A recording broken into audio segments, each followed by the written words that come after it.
So this is the Belgium way of eating mussel.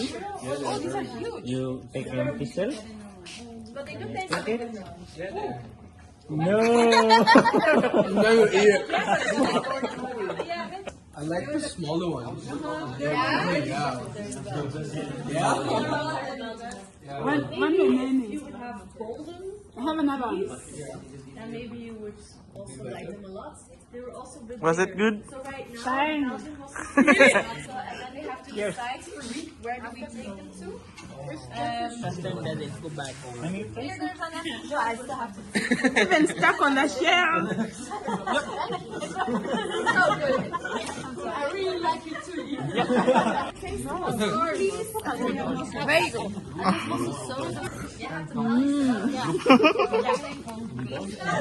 They're really good. Thank you very much.